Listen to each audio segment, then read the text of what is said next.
Premium Blend is sponsored by the energy practice of BDO, providing assurance, tax, and consulting services across the upstream, midstream, downstream, and services segments of the industry around the world. People who know energy know BDO. The Utica for us is a combination of very wet Utica, which is to the west, gets drier as you go east. It's basically pure 97% methane as you're along the Ohio River. We've now crossed the river, and we've drilled Utica over in West Virginia. So we have the most southeastern Utica well in the entire play. That's the Stewart-Winland well in Tyler County, West Virginia. And that was one of the largest wells reported. So we feel good about it. We know that the Utica exists further south. You know, our concern is as you go further south, you're going to be deeper. You're concerned about hitting volcanics. You're going to have H2S or CO2 or all the nasties that come with a deeper horizon. We haven't seen it yet. We didn't see a trace of it in the Stewart-Winland, and we were concerned about that. Our dry Utica wells are running in the 35 to 45% IR range based on 275, 280 gas. The dry is undoubtedly better return because NGLs are in the tank, and you don't have to spend all the equipment money on the surface and go through a processing plant to extract those liquids.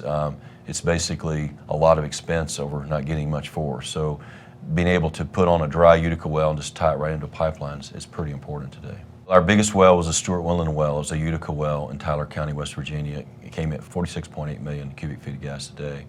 Now, as I sit here today, we probably won't announce big IPs again.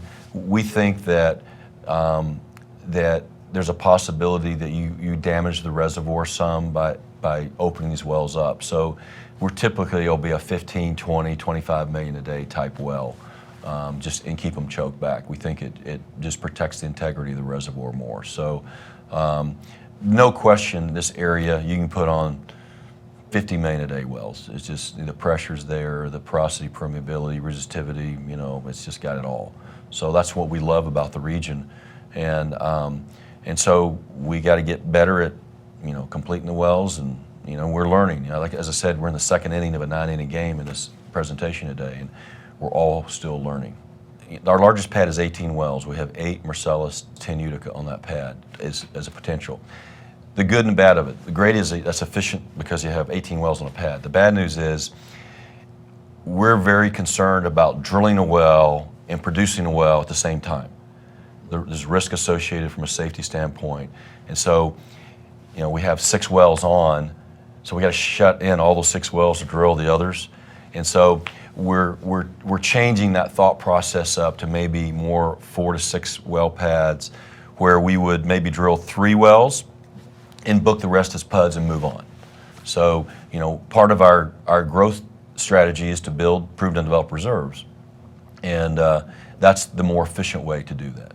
We've tested a lot. We drilled 3 wells on the Stalder pad, which is up in Monroe County, Ohio, and we used 3 different type of proppants, regular sand, resin-coated sand, and ceramics, just to kind of 3 wells beside each other to kind of test.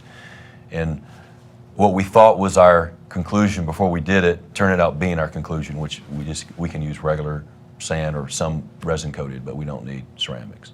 So the cost of ceramics versus the risk-reward is just not there.